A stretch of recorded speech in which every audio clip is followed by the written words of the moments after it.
vamos a andar mallando 3 millones y pico, cerca de 4 millones de kilos aproximadamente. La verdad que esperábamos llenar al 100%, todavía espero poder llenar al 100%, lo necesitamos después de varios años con campañas regulares.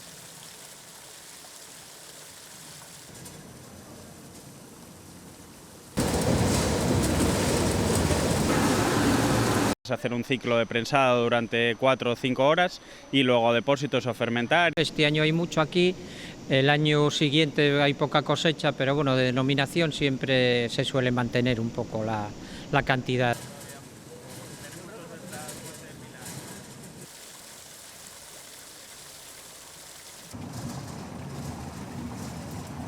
Tienen poca agua y mucho sol, ¿no? Entonces sí, tienen mucho azúcar, va a tener la sidra ese puntín más de alcohol. Vino el agua ahora, que hubiese hecho falta un poquitín primero, pero la manzana que está en el árbol toda recupera, porque lo que llovió ahora recupera mucho.